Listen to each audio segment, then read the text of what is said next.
정돈하여 주시기 바랍니다. 성원이 되었으므로 회의 속개를 선언합니다. 다음으로 의사일정 제8항 평택시 고령 운전자 교통사고 예방에 관한 조례안, 의사일정 제9항 평택시 교통안전 정책에 관한 조례 일부 개정 조례안을 일괄 상정합니다. 최선재 의원님께서는 발의위원을 대표하여 상정된 안건에 대하여 일괄 제안 설명해 주시기 바랍니다. 네, 안녕하십니까. 최선자 의원입니다. 평택시 고령 운전자 교통사고 예방에 관한 조례안에 대하여 제안 설명드리겠습니다.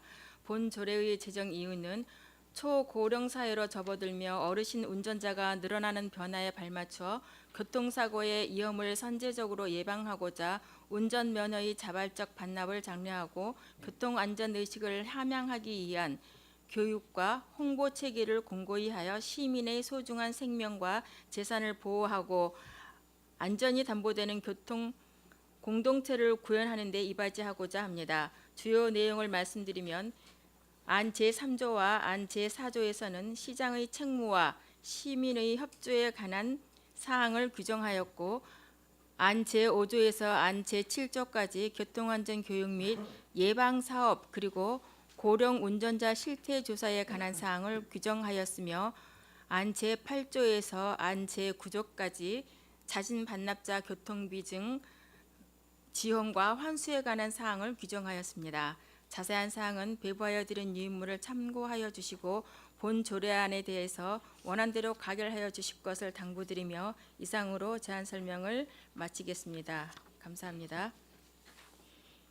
이어서 평택시 교통안전정책 관한 조례 일부 개정안에 대해서 제안 설명드리도록 하겠습니다. 안녕하십니까. 최선재 의원입니다. 평택시 교통안전정책에 관한 조례 일부 개정 조례안에 대하여 제안 설명드리겠습니다. 본 조례의 개정 이유는 조례의 실질적 기능인 위원회 운영에 맞춰 명칭을 정비하고 운전면허 자진 반납 지원 조항은 성격에 맞는 조례로 이관하여 교통안전정책의 체계성을 높이고자 함입니다. 주요 내용을 말씀드리면 조례의 제명은 평택시 교통안전정책심의위원회에 관한 조례로 변경하였고 안 제1조에서 조례의 목적에 관한 사항을 정비하였으며 안 제10조의 운전면허 자진 반납자 교통비 및 지원 내용을 삭제하였습니다. 자세한 사항은 배부하여 드린 유인물을 참고하여 주시고 본 조례안에 대하여 원안대로 가결하여 주실 것을 당부드리며 이상으로 제안 설명을 마치겠습니다. 감사합니다.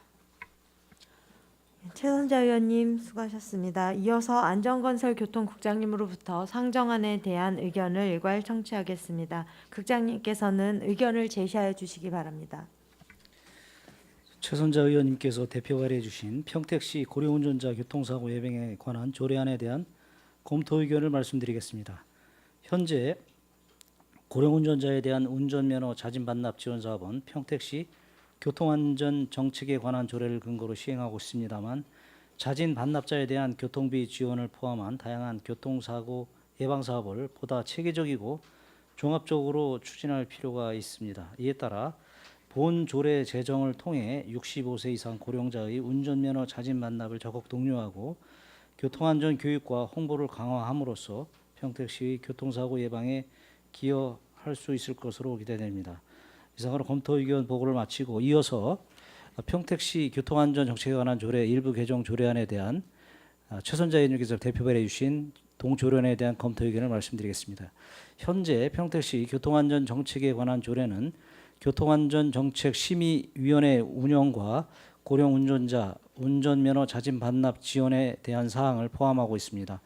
앞서 의원님께서 대표 발의하신 평택시 고령운전자 교통사고 예방에 관한 조례가 제정될 경우 고령운전자 운전면허 자진 반납 지원은 물론 교통사고 예방 교육 및 실태조사 등 관련 내용을 보다 체계적이고 종합적으로 관리할 수 있게 됩니다. 이에 따라 기존 평택시 교통안전정책에 관한 조례는 심의위원회 운영에 관한 사항만을 규정하는 내용으로 정비하고 조례명 역시 평택시 교통안전정책 심의위원회 구성 및 운영에 관한 조례로 개정하여 조례 간 기능과 역할을 명확히 구분하는 것이 필요하다고 판단됩니다. 이상으로 검토 의견 보고를 마치겠습니다. 국장님 수고하셨습니다. 계속해서 평택시 고령 운전자 교통사고 예방에 관한 조례안에 대한 질의 답변을 실시하겠습니다. 질의하실 위원님이 계시면 것으로 신청해 주시기 바랍니다.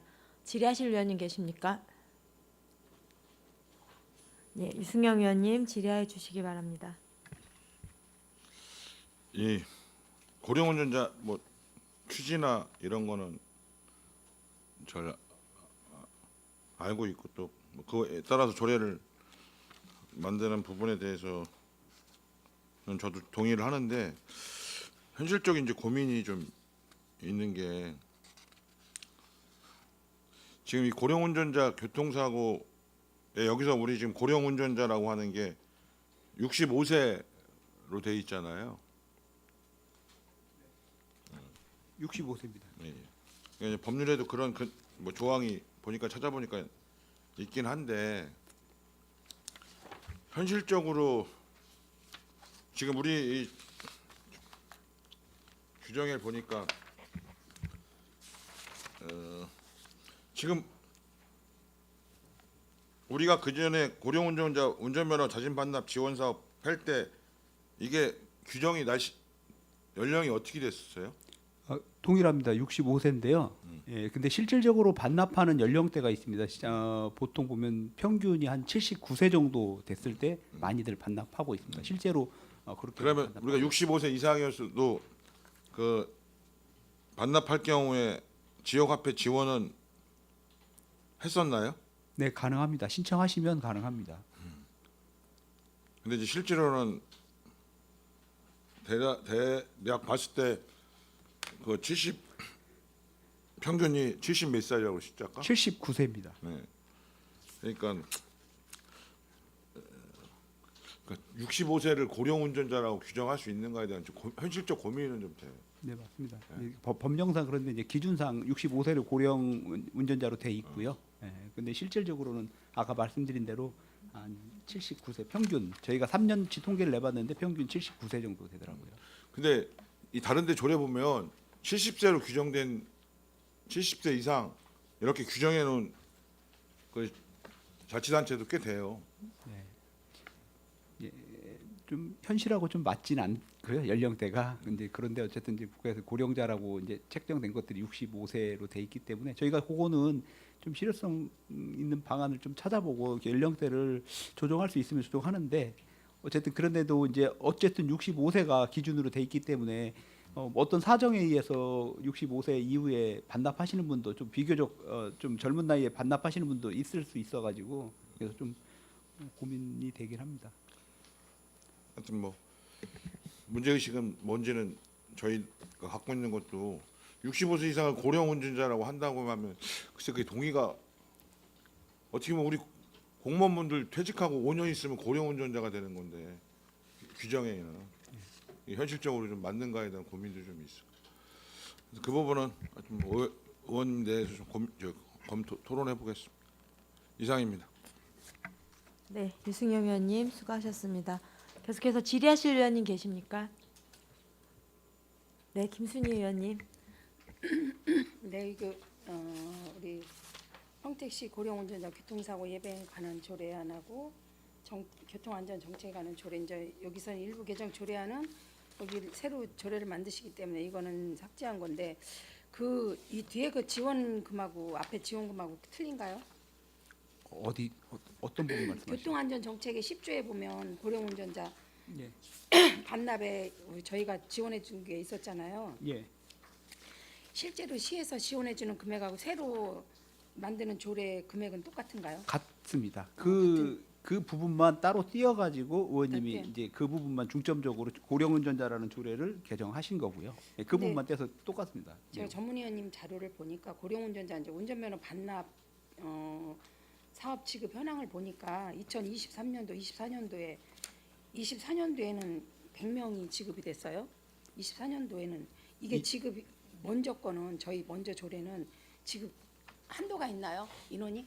뭐 선착순위를 해갖고 선착순으로 하는데 예산이 그렇게 이제 예산대로. 많이 되지 않기 때문에 아까 말씀하신 것처럼 우리가 그 고령 운전자는 저희가 지금 65세 이상 보면 43,000명이고요.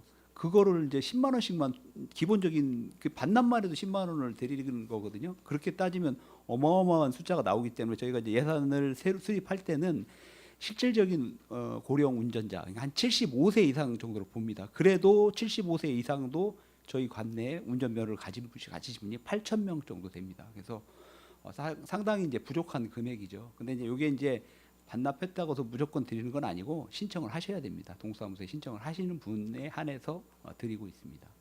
그럼 그 신청 그 반납을 하고 받고 싶어도 그걸 몰라서 못 받으시는 분들 계시겠네요. 홍보는 하고 있는데요. 어. 이제 소진돼서 못 받는 경우가 소진돼. 더 많습니다. 그럼 새로 조례가 개정이 되면은 소진돼서 못 받는 경우는 안 생기겠네요.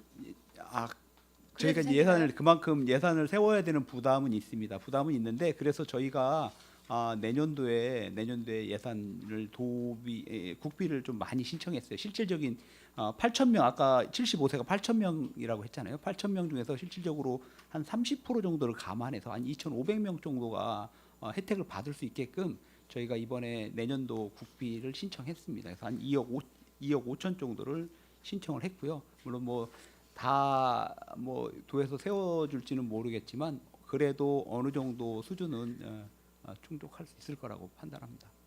네, 아까도 유승영 의원님 말씀하셨듯이 65세 고령 인구를 보기에는 65세가 반납하는 거는 거의 없죠. 네, 그 별로 평균 드뭅니다, 아까 굉장히. 최저 연령이 79세 때 많이 반납을 하신다고는 그러신 것 같은데 이거는 뭐 저희가 한번 조정을 해볼 것이고 제가 이거 여기 제 구조에 보면은 부정한 방법으로 교통비 지원을 받을 경우에 대한 재정 지원 취소 및 환수에 관한 근거를 규정함.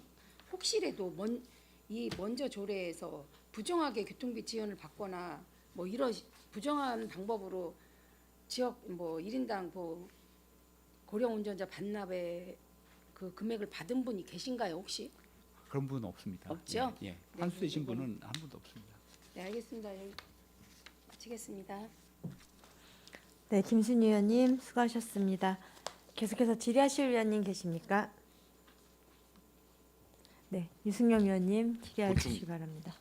그 8조의 운전면허 자집 반납자 교통비 등 지원이 있잖아요.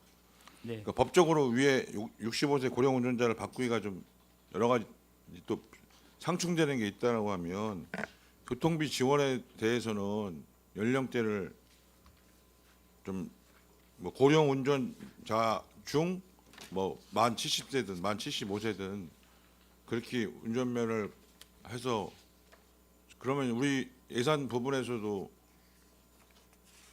일정하게 현실적으로 집행이 가능하잖아요. 네, 맞습니다. 맞는데 이게 이제 잘 아시겠지만 의원님들이 잘 아시면 경기도 조례가 있습니다. 경기도 조례는 저희보다도 훨씬 더 혜택을 많이 주고 있고요. 이제 만약에 똑같은 저희도 평택시도 경기도 안에 속해 있는데 만약에 경기도보다도 기준이 강화된다면 이것도 어떻게 보면은 노인들 고령자들에 대한 어떤 복지 혜택인데 좀 복지 혜택이 축소가 된다는 그런 우려스러운 점이 좀 있습니다. 경기도가 몇 세부터 지원을 해줘요? 똑같습니다. 고령자에 대한 기준은 똑같고요. 아니. 네. 교통비 등 지원을 경기도에 내려볼 때 65세 이상 다 지원해주기로 똑같습니다. 경기도도. 아니 나이를 특정하진 않고요. 예. 고령자라고 했기 때문에 고령자라고 하면은 이제 65세를 말하는 거기 때문에 아니 제가 우리 실제 평택시가 고령 운전자 교통비 반납 지원해 준 게 65세 이상 지원해 주지 않았는 걸로 제가 보고받았는데 대상은 65세 이상이 맞고요. 그런데 65세 이상이라도 이제 아까 말씀드린 대로 반납하시는 분들은 대부분이 연령대가 더 높으신 분들이고 평균 나이가 79세이라는 거죠. 네, 65세가 넘었다고 해서 그 언저리에 계신 분들이 반납하는 사례는 드물다는 거죠. 전에 우리가 예산이 없어서 실질적으로 우리가 흔히 말하는 장롱면허 있잖아요. 네. 소지만 하고 있는 분들 네. 그런 분들은 대상에서 제외하고 실제 효과라고 하는 건 운전을 하시는데 너무 연세가 많아서 네. 그래서 실제 우리 자동차 보험에 가입해서 운행을 하시는 사람들이 반납하는 경우에 지원을 해주겠다고 하고 제한을 한 거란 말이죠. 네. 실제. 예. 왜냐하면 예산은 한정돼 있는데 그러니까 지금 문제는 그 연령을 이게 65세로 이상으로 해서 할 때도 우리가 예산의 범주 안에서 충분히 가능하다라고 하는 건지 아니면 일정하게 교통비를 지원해 주는 거 앞에서 얘기하는 상징적 의미로서의 65세는 안 하되 실질적으로 교통비 지원은 연령을 상향할 필요가 현실적으로 있지 않느냐 이런 그 부분을 말씀을 드린 거예요. 그런 부분은 뭐 충분히 좀 검토를 해서 말씀하신 대로 실효성의 문제도 있고요. 사실 65세라고 기준을 정했지만은 65세 뭐 70 이하에서 반납하시는 경우는 상당히 드물고요.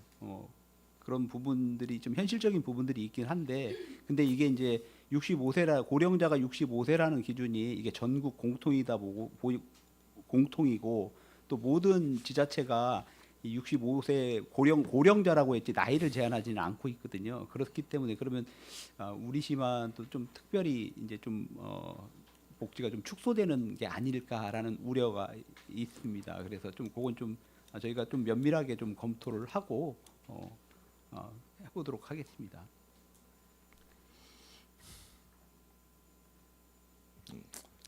아닌 시군도 있는 건 내가 알고 있으니까 한번 자체적으로도 좀 파악을 해보세요. 연령 규정이 네. 65세로 돼 있는 데가 70세가 있는 데가 있으니까 한번 어느 정도 되는지 좀 파악을 좀 해보셨으면 좋겠어요. 알겠습니다. 그 연령이 특정한 연령이 있는지는 제가 다른 시드 조례를 한번 다 살펴보겠습니다. 네, 이상입니다. 네, 유승영 의원님 수고하셨습니다.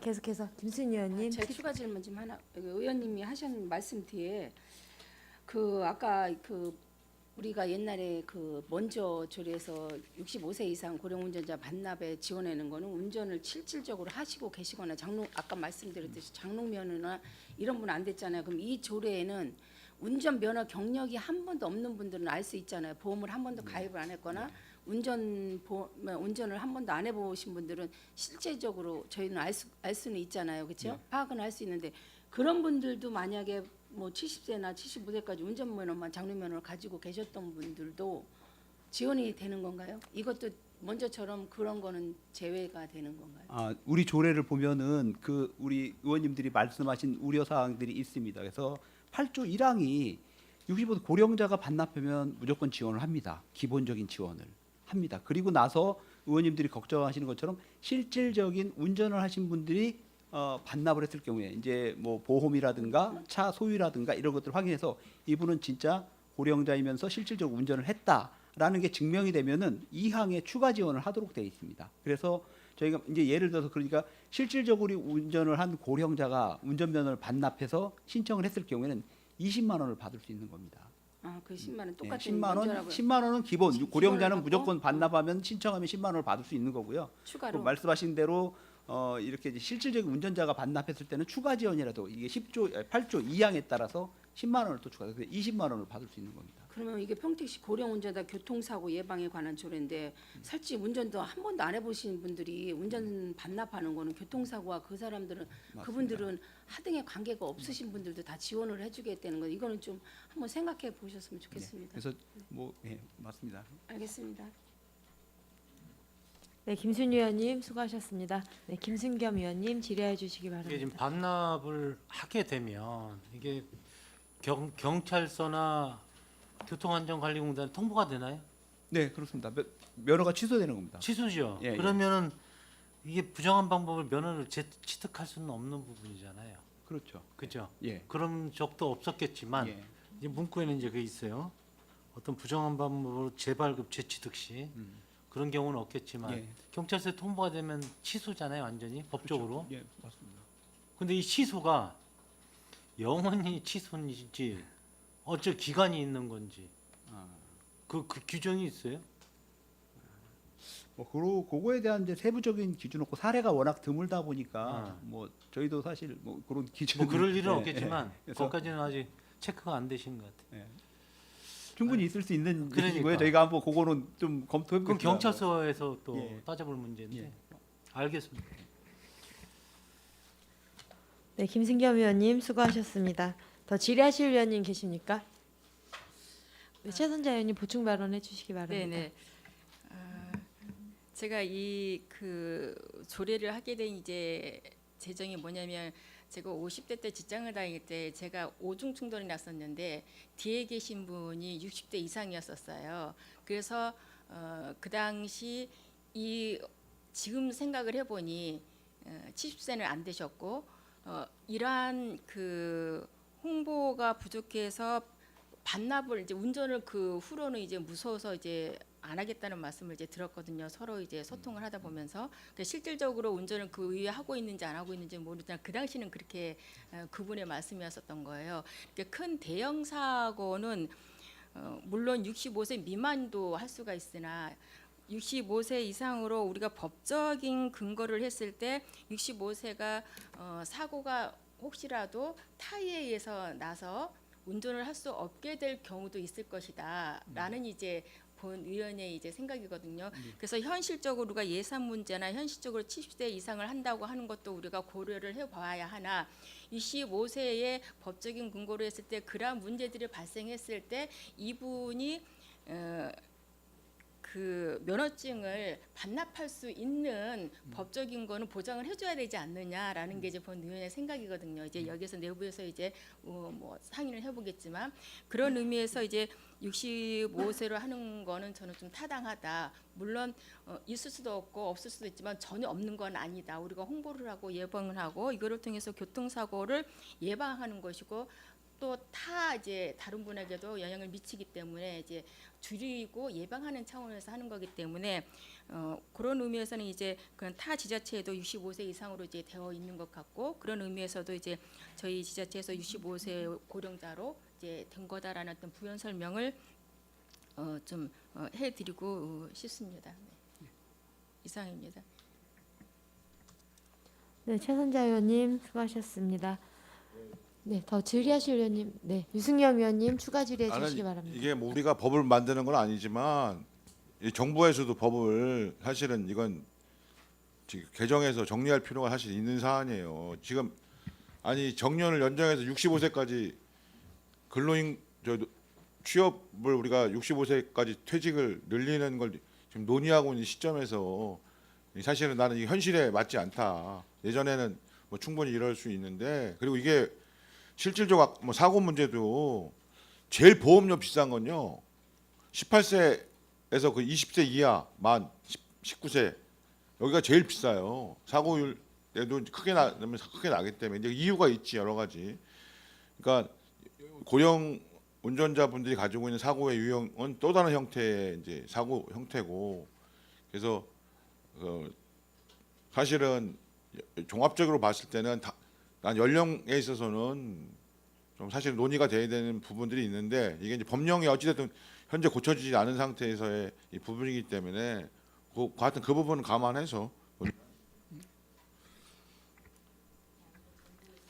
네, 유승겸 위원님 수고하셨습니다. 이제 여러 위원님들 말씀하신 내용에도 일리가 분명히 있고 제가 알기로도 서울시는 70세로 알고 있거든요. 그러니까 이제 뭔가 검토할 수 있는 부분이 여지가 충분히 있는 것 같은데 다시 한번 저희가 토론해 보고 네. 결정하도록 하겠습니다. 계속해서 질의하실 위원님 더 계십니까? 더 이상 질의하실 위원님이 안 계시므로 의사일정 제8항 평택시 고령 운전자 교통사고 예방에 관한 조례안에 대한 질의 종결을 선언합니다. 다음으로 의사일정 제9항 평택시 교통안전정책에 관한 조례 일부 개정 조례안에 대한 질의 답변을 실시하겠습니다. 질의하실 위원님 계시면 거수로 신청해 주시기 바랍니다. 질의하실 위원님 계십니까? 질의하실 위원님.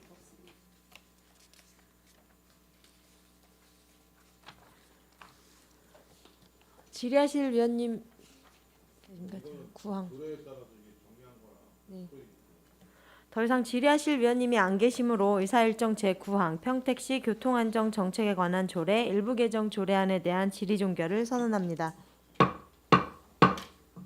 최선자 의원님 수고하셨습니다. 퇴실하셔도 괜찮습니다. 다음으로 의사일정 제10항 평택시 어르신 무상교통 지원에 관한 조례 일부 개정 조례안을 상정합니다. 안전건설교통국장님께서는 상정된 안건에 대하여 제안 설명해 주시기 바랍니다. 평택시 어르신 무상교통 지원에 관한 조례 일부 개정 조례안에 대하여 제안 설명드리겠습니다.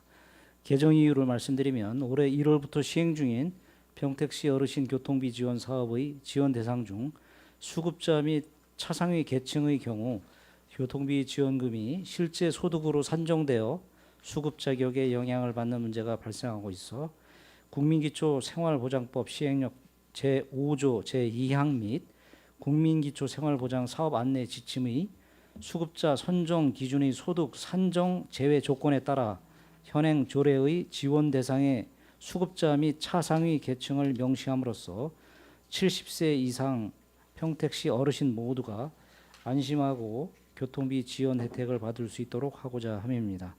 금해 조례 개정으로 대중교통 이용 활성화는 물론 어르신의 교통복지 증진에 기여할 수 있을 것으로 기대합니다. 이상으로 제안 설명을 마치겠습니다. 국장님 수고하셨습니다. 계속해서 상정안에 대하여 질의 답변을 실시하겠습니다. 질의하실 위원님이 계시면 것으로 신청해 주시기 바랍니다. 질의하실 위원님 계십니까? 예, 김승겸 위원님 질의해 주시기 바랍니다. 이제 저 어르신 무상교통 일부 개정 조례안이 수급자하고 차상위 계층이 빠져서 이게 여기에 좀 혜택을 볼 수 있게 하는 조례안이죠. 더 추가적으로 넣어서 그 내용입니까? 당초에 그 빠진 내용은 아니고요. 예, 이게 법상 국민기초생활보장법 상에 예, 이 국민기초 수급자분들이 이게 23만 원이란 금액이 이전 소득으로 잡히게 돼 있습니다. 예, 그래서 이거를 이제 이전 소득에서 제외를 시키기 위해서는 조례 명시가 되어야 되는 부분이기 때문에 이번에 이제 그 보건복지부의 협의를 마치고 그 문항을 그 첨부한 사항입니다. 아까 그 면허증 반납은 65세로 했는데 무상교통 지원은 70세예요, 사실은. 이제 65세에 반납을 하면 사실상 무상교통도 같이 돼야 병행이 돼야 면허증 반납의 의미도 좀 있긴 한데 뭐 그렇다고 65세로 할 수 있는 건 아니고 아까 면허증 반납이 평균 79세라고 말씀하셨는데 그 의미를 부여해 보면 유승용 의원께서 말씀하신 것도 일리가 있다고 보고 뭐 용어 자체도 어르신도 좀 고령 운전자도 문제가 좀 있는 것 같기도 하고 65세를 좀 상향 조정을 하면 또 경기도 조례하고도 또 맞지 않기 때문에 좀 축소되는 경향이 있어서 우려스럽다는 말씀을 하셨는데 요것도 좀 일원화가 돼서 면허증 반납과 동시에 교통비 지원도 같이 받게 된다면은 좀 실리가 있지 않나 이런 생각을 좀 해봤어요. 그러니까 다시 바꿔서 말하면 고령자 면허증 반납을 70세 이상으로 한다면 더 여기하고 좀 일리가 있지 않나. 반납하면서 교통비 지원도 받고 이렇게 하면 좀 낫지 않을까 싶은 생각이 듭니다. 저희가 확인해 봤는데요. 예. 경기도 내 모두 다 65세 이상으로 65세. 해놨어요. 그래서 근데 이게 고령- 만약에 또 고령자라는 의미가 거의 사전을 찾아보니까 고용촉진법에서는 55세도 고령자로 봐요. 이제 고령자라는 의미가 지금 현 시대에서는 나이에 영 맞지가 않아요. 노인복지법에 예. 나이가 연령이 65세 이상으로 65세로. 65세로 돼 있어요. 근데 우리 지방자치에서는 이 나이를 바꿀 수는 없잖아요. 바꿀 수는 있는데 예. 이제 타 그렇지. 시군에 비해 아까도 말씀드렸듯이 이제 기본 제공은 반납 60 고령자 기본 제공은 복지 차원이 더 가깝거든요. 그렇기 때문에 이제 그러면 이제 복지가 축소되는 문제가 또 있을 수 있어서 네, 알겠습니다. 네, 이상입니다. 네, 김승겸 위원님 수고하셨습니다. 계속해서 질의하실 위원님 계십니까? 이승영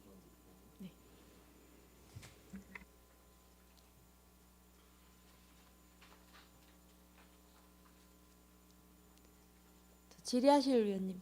네, 유승영 의원님 질의해 주시기 바랍니다.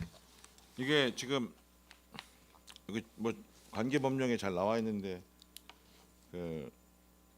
이게 조례상에 지방자치제가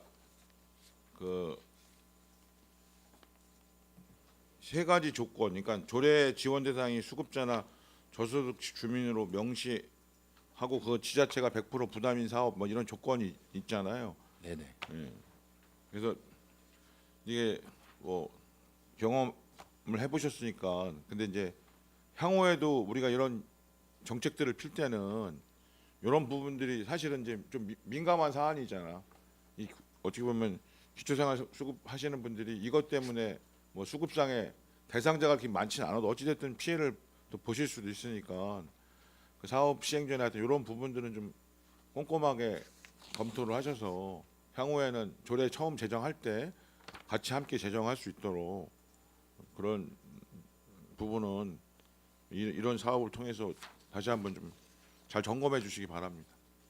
네네, 알겠습니다. 안전교통국뭐 전체나 다른 부서에도 잘 전파를 해서 다른 부서들도 동일한 일이 반복되지 않도록 좀 해주시기 당부드립니다.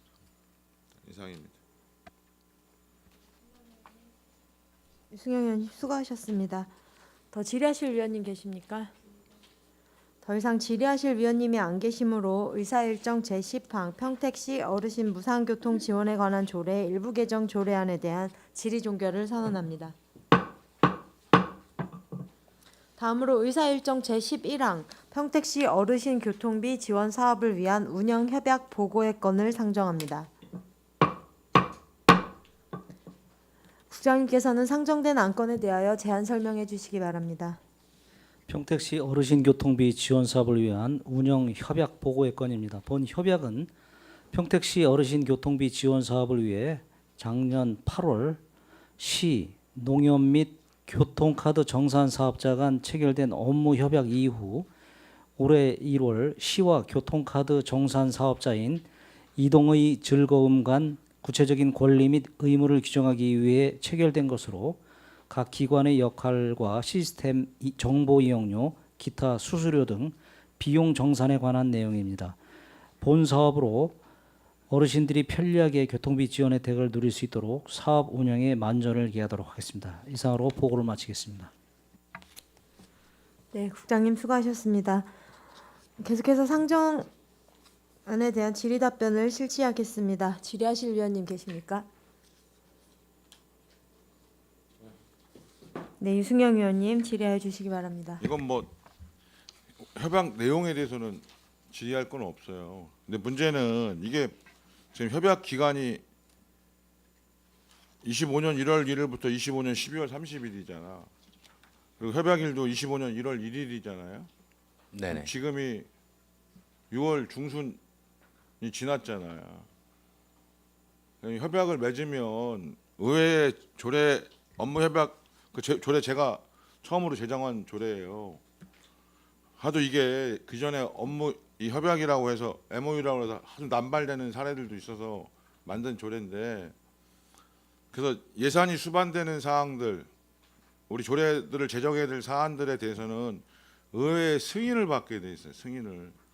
승인 받지 않고 업무 협약을 혹시 맺게 될 불가피한 사항이 있을 때는 의회에 승인을 받을 때 효력이 발생한다는 단서 조항을 가지고 협약을 맺어야 되는 거예요. 그렇지 않은 다른 거에 대해서는 의회에 보고하면 돼. 근데 보고 시기가 이게 6개월이란 말이에요. 지금 그러면 그동안 우리가 의회 회기가 없었던 게 아니잖아요. 그러면 보통 바로는 못할 수도 있어요. 예를 들면 준비하고 뭐 이러다 보면. 그러나 지금 시기로 봤을 때는 너무 늦었다. 어? 그래서 향후에 이런 필요해서 맺고 제일 좋은 거야 바로 그 다음에 열리는 회기에 보고를 해주시면 제일 좋고 불가피할 경우에는 뭐 위원장님이나 뭐 부위원장님한테 말씀을 하셔서 이번에는 뭐 이런 이유로 못하면 다음 회기까지는 보고를 하는 거로 가야지. 여기 뭐 6월 말 다 돼가서 지금 와서 이거 협약한다고 보고하는 거는 잘못 오인되면 이 너무 형식적으로 이거 생각하시는 걸 볼 수 있기 때문에 이런 부분은 잘 체킹을 좀 해주세요. 예, 의원님 말씀대로 바로 협약 체결을 해서 보고를 해야 되는데 그 부서에서는 한 1분기 정도 운영 사업비 들어간 부분에 대해서 보고서 그 내용까지 같이 한번 보고하자 이렇게 판단해서 이렇게 진행된 것 같습니다. 이 협약 기간이 1년이고 자동 뭐 서로 간에 별다른 의사가 없으면 30일 전까지 1년 자동 연장이 되게 돼 있습니다. 그래서 앞으로는 이런 중요한 사항에 대해서는 즉각적으로 보고가 이루어질 수 있도록 하도록 하겠습니다. 그러니까 내부적으로 이제 그렇게 검토할 수 있는데 그런 검토 때문에 좀 늦어진다라는 보고라도 해야지 양해를 하지. 그냥 자의적으로 결정해서 하는 거는 좀 아니다 이런 말씀을 드려요. 워낙 이 협약에 대한 보고권들이 많아서 말씀드리는 거예요. 이상입니다. 네, 유승영 위원님 수고하셨습니다. 더 질의하실 위원님 계십니까?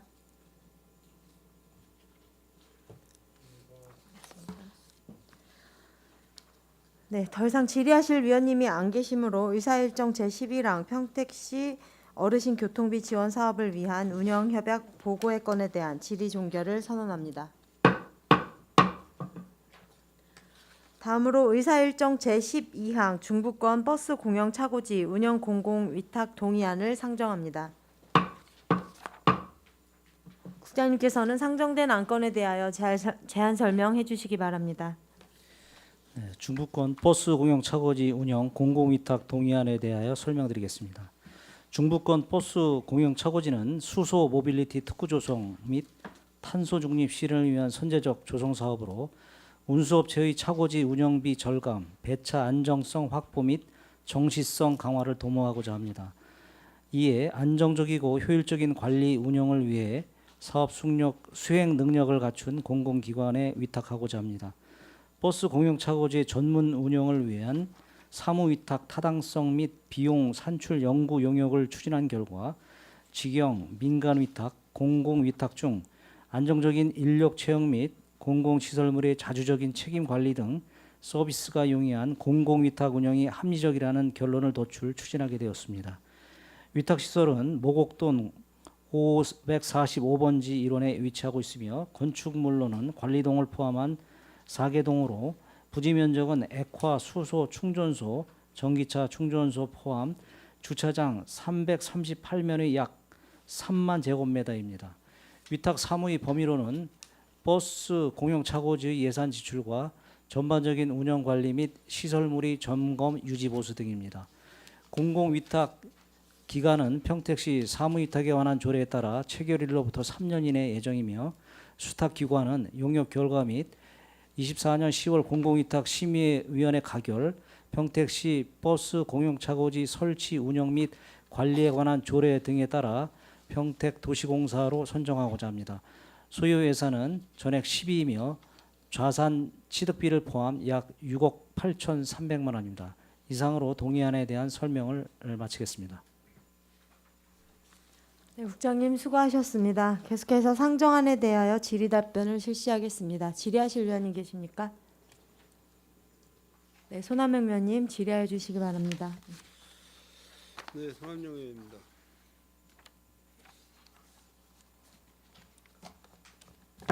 지금 여기 사업지 공정률이 몇 프로? 현재 한 89% 정도 되고 있습니다. 뭐가 미비되어 있습니까?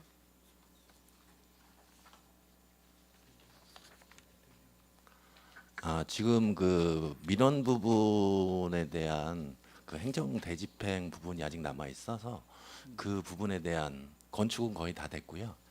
그 부지 주차장 부지에 대한 일부 소송 부지에 대한 공사만 남아 있는 상태입니다.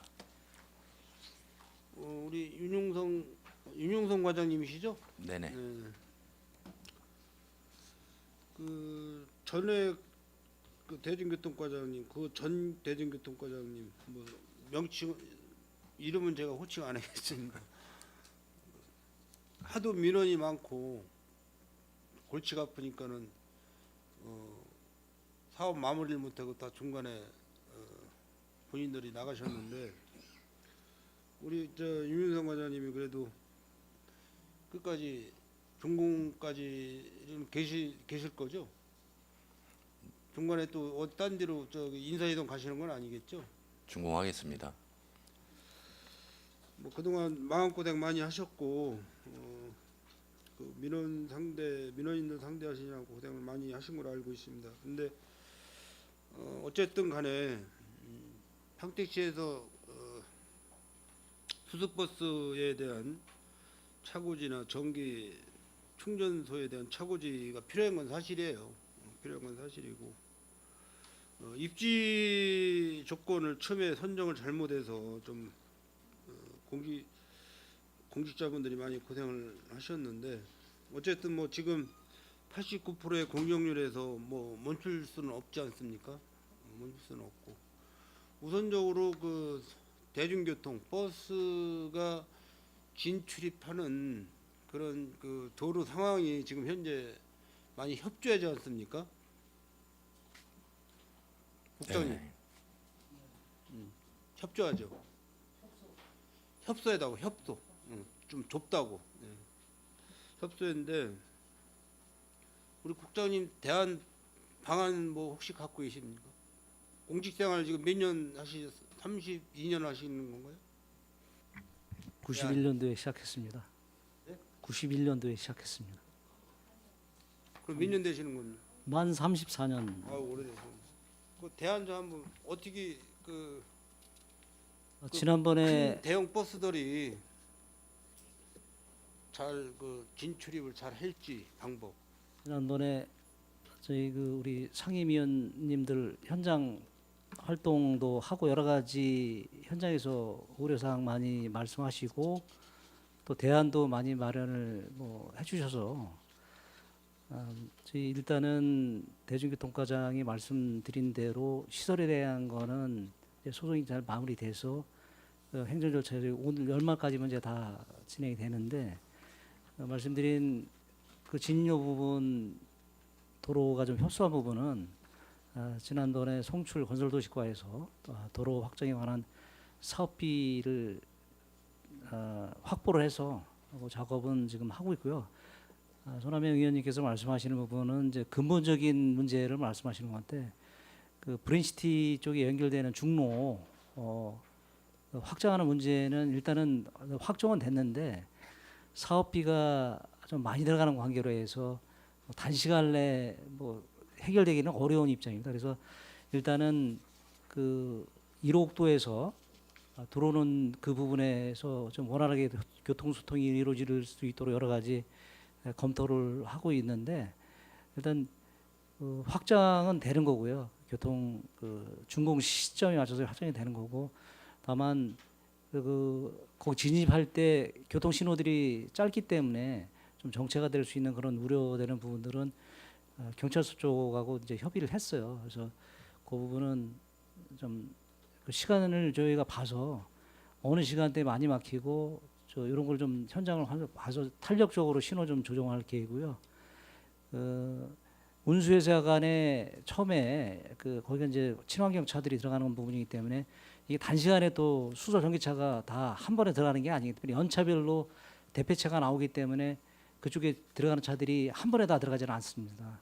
다만 그 동네를 이용하는 주민들이나 그쪽에 업체 기업을 운영하시는 분들이 조금 애로사항이 있을 것 같아서 이런 부분들은 저희가 모니터링을 통해서 좀 적절하게 좀 교통량을 좀 운수회사하고 협의를 해서 분산시켜 나가고 그 중장기적으로 말씀하신 그 도로 확장하는 부분은 반드시 개설이 될 수 있도록 저희가 사업비 확보나 절차 이행에 만전을 기하도록 하겠습니다.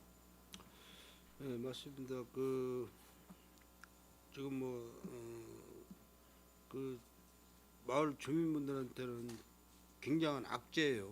악재라고 생각을 하고 그분들이 몇 년 동안 지금 이 문제에 대해서 해결을 좀 하려고 하는데 잘 안 되고 있고 평택시에서 지금 국장님 말씀하신 대로 1-17 종로를 신속하게 개설을 해야 되는데 예산이 한 120억 정도 이렇게 투입이 되다 보니까 예산 확보에 어려움이 굉장히 많지 않습니까? 지금 뭐 6억 7억 특교세 내려온 거는 이제 물론 이제 그 인도에 대한 사람이 이제 보행 안전을 위해서 인도 개설을 위한 그런 사업비 정도밖에 안 되는 거고, 도로를 확 포장하려면은 예산이 많이 들어가는데, 일단은 지금 그 동삭동에서 40원 국도 그 터널 박스로 이제 치고 나와서 브레이시티하고 연결되는 도로가 있지 않습니까? 4차선 도로. 우선 그 송출 건설도시과한테 제가 우선 그 도로를 먼저 개설할 그 연구를 좀 하시라고 제가 먼저 말씀을 드렸어요. 그래서 그렇게 해야지만이 버스가 통행이 가능한 거지. 지금 현재 일본 국도로해서 진출입이 가능하다고는 생각을 하시면 안 돼요. 일본 국도로해서 진입하는 차는 될 수가 있어요. 근데 나가는 차는 힘들어요. 거기서 회전 반경도 짧고 신호도 짧고 그래서 그런 부분이 이제 준공과 동시에 계속해서 또 민원이 발생할 텐데, 그 부분을 특별히 좀 염두를 해 두셔가지고 그쪽 도로하고 우선 그 개설해 놓은 거로다가 그쪽으로 가야 좀 빠르지 않을까 이렇게 생각이 좀 하고 있습니다. 우리 교통과 대중교통과 이해하시죠? 네네. 의원님 말씀하신 그 지금 차고지에서 일본국도 합류되는 그 부분하고 거기서 칠계동을 지나서 가는 그 3-28호선 말씀하시는 것 같습니다. 그 부분도 그 도로부서와 협의해서 항상 보고드리도록 하겠습니다. 지금 주차면이 300 몇 면이죠? 주차 220면입니다. 네? 220면입니다. 220면? 버스 220면, 네. 일반 차량 118면입니다. 118면? 네네. 그래서 338면. 네네. 그럼 일반 차량은 그 기사님들 승용차 출퇴근 차량을 말씀하시는 건가요? 예, 거의 대부분 그렇고 관리 이제 도시공사에서 관리를 하게 되면 거기 이제 관리 인력들 이렇게 들어가게 되겠습니다. 그러면 그 안이 그 기사님들 출퇴근하는 차량을 주차를 하게 된다. 그러면 주차 요금은 어떻게 합니까? 주차 요금은 무료예요? 별도로 없고요. 그 어차피 거기 원수사가 들어오게 되면 네. 저희가 그 임대료를 부과하게 됩니다. 네. 그 거기에 이제 다 포함되는 것으로 이렇게 하고 있습니다. 운수회사에서 부담하는 거로. 네네, 그렇습니다. 이게 민간 위탁하는 거잖아요, 지금. 예예, 사업에 대해서는 관리는 도시공사에서 하는 거고. 예 그렇습니다.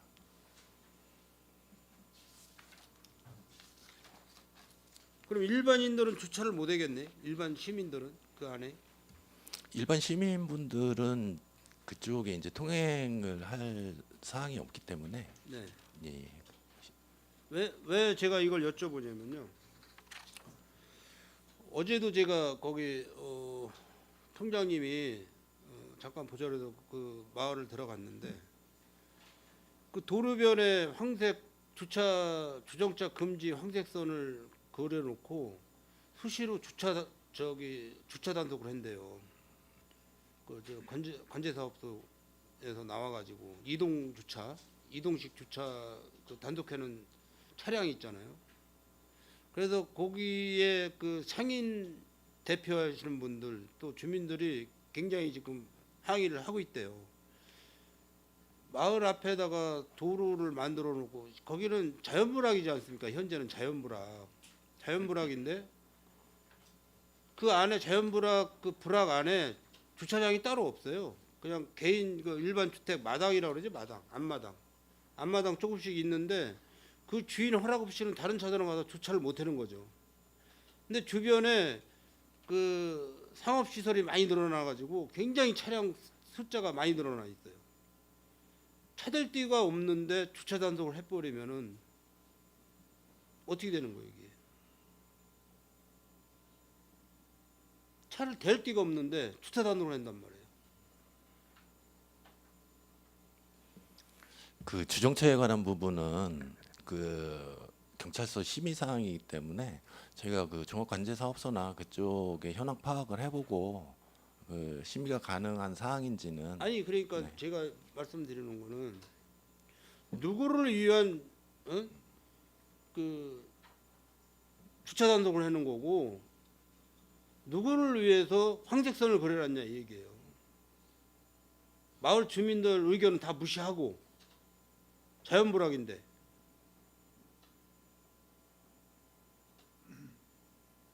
내 집 앞에다가 저 아스콘 포장해놓고 황색선 그려놓고 차 주차하지 말라 그러면 이렇게 합당한 거예요? 뭔가 서로 부딪히지 않을 정도로다가 행정 단속을 해줘야지. 의원님 그 제가 뭐 정확히 내용은 알지 못하겠지만은 그쪽에 보면은 버스 관광버스 차고지도 있고 교통량이 그러니까요. 상당히 많이 지나가기 네. 때문에 아마 교통사고 위험이나 교행에 잘 안 되기 때문에 민원이 들어가서 교통 단속을 하고 있는 거로 지금 추측이 되고 있는데 이런 부분들은 마을 주민들의 여러 가지 주차 공간이 부족한 그런 부분을 좀 감안해서 탄력적으로 좀 운영되지 않아야 되느냐 그런 생각도 해보게 됩니다. 이 부분은 주차 단속 부분 그 부서 쪽하고 한번 협의를 해서 그쪽에 크게 방해가 되지 않는다를 하면 경찰서 쪽하고도 한번 협의를 해가지고 그 주민들이 일정한 시간대에 좀 불편하지 않는 시간대에 주차 허용이 가능한지 이런 걸 종합적으로 고려해서 그런 부분 다시 한번 검토하도록 그렇게 해보겠습니다. 그러니까 평택시에서 인허가를 다 허락을 해줘서 건축물이 새로 들어와서 유입 인구는 자꾸 늘어나고 그렇게 해서 주차장이 없어졌는데 마을길에다가 주차하는 것까지 주차 단속을 해버리면은 아니면 마을 안에다가 공용주차장을 하나 확보를 해서 평택시에서 우선 공용주차장을 이용하게끔 해주시던지 아니 거기서 몇십 년씩 살아가는 그 뼈대 있는 그런 한시 집안 그 집성촌의 마을에서 그게 말이 되는 얘기예요. 차를 어디다 갖다 대놓고 들어오라는 얘기냐고.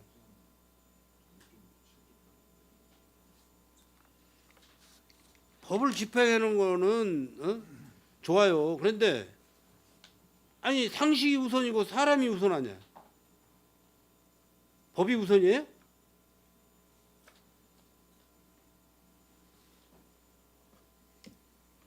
요즘에 어지간한 집은 다 차량 한두 대씩 다 갖고 있다고. 주차할 데가 없는 동네에다가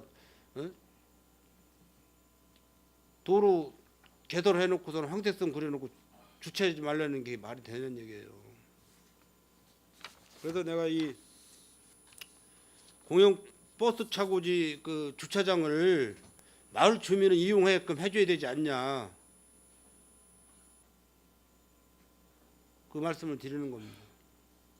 마을 주민들에 한해서는 가능하시겠어요? 의원님 거기는 이제 기본적으로 그 저희가 별도의 그 공영 차고지 조성을 위해서 국비를 투자하고 시비를 투자해서 만든 이제 공간이기도 하고요. 거기에 이제 수소 충전소라든가 충전 시설들 이런 것들이 같이 있기 때문에 외부인들 공동 활용에 대해서는 조금 뭐 검토는 해보겠습니다만 조금 힘든 상황이지 않을까 현재로서는 그렇게 판단됩니다. 그래서 제가 그 출퇴근하는 기사분들은 주차를 할 수가 있고 마을 주민은 안 된다는 말씀이잖아요. 위험 시설이기 때문에. 예? 그럼 근데 마을 주민들에 대한 주차난 해소를 어떻게 시에서 책임을 질 거냐? 교통량 분석을 해보고 저희 그 안에 계속 주차 수요가 늘어나기 때문에 주차 공간을 좀 확대할 공간이 있는지 이런 부분까지 그렇죠. 검토를 그런 걸 하고 우선적으로 해주고 예 황석 실세 근거도 그것도 공공을 저희 하고 한번 주정차 다시 단속을 하고 한번 하는 거지. 보고 다만 아까 우리 과장이 말씀드렸듯이 그 차고지 내에는 특수한 시설물이기 때문에 주민들 이용은 제가 봤을 때는 그런 좀 불가한 부분이고요. 그 단속하는 거를 좀 탄력적으로 하거나 향후에 주차 수요에 대비해서 그 지역에 주차장 추가 확보할 수 있는 지역을 한번 검토를 하도록 하겠습니다. 우리 유명성 과장님이 민원을 해결하시려고 고생하시는 건 제가 알아요. 제가 알고 있고 그건 제가 충분히 감사하다는 생각을 하고 있고 어쨌든 그 시골 동네를 가지고 도시화를 갑자기 만들려고 하다 보니까 이렇게 계속 마찰이 생기는 거니까는 좀 관심을 많이 가져주셔야 되지 않을까 이렇게 생각해서 말씀을 드리는 거예요. 그래서 뭐 그 버스 공영 차고지 그 공공 위탁 동의안에 대해서는 저도 뭐 동의는 하지만은 그런 부분에 좀 세밀하게 좀 파악을 해 주셔가지고 마을 주민들이 민원 제기를 좀 덜 하시게끔 좀 관리를 철저히 해주시기 바라겠습니다. 이상입니다. 네, 손하명 의원님 수고하셨습니다. 더 질의하실 위원님 계십니까? 네, 더 이상 질의하실 위원 유승영 의원님 질의하시기 바랍니다. 네. 이거 공공위탁은 평택도시공사에 위탁한다는 거죠?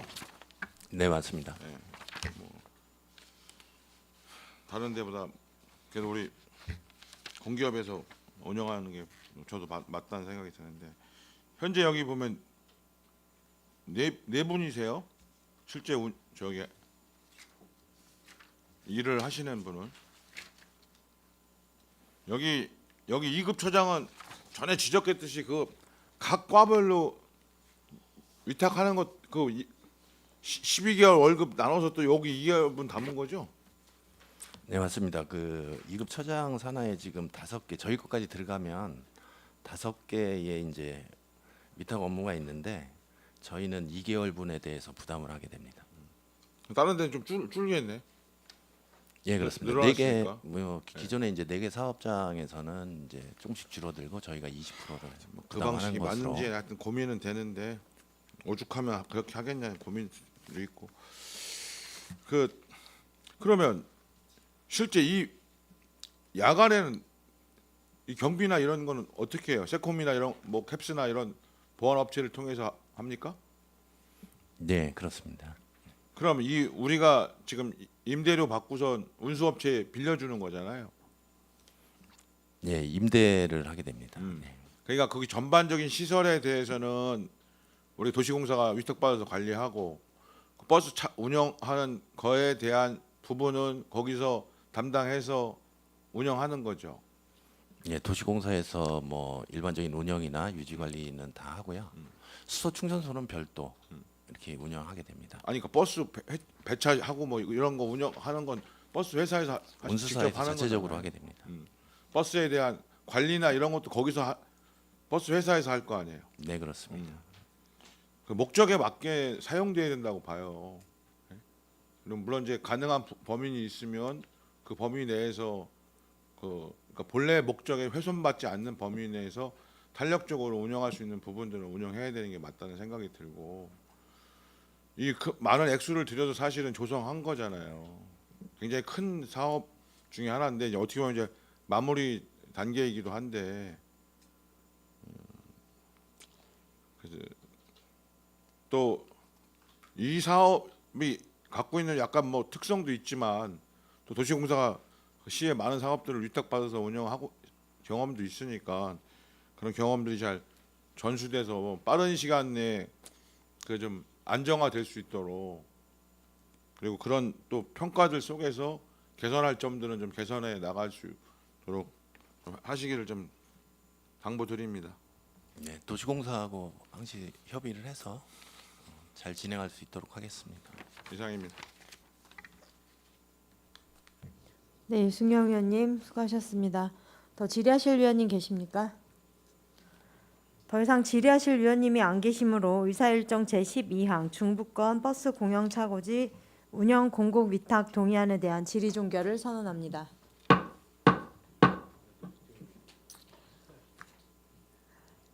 네. 좀 샵할. 위원 여러분 원활한 회의 진행을 위해 잠시 정의하고자 하는데 이의 있습니까? 네, 이의가 없으므로 5분간 정회를 선언합니다.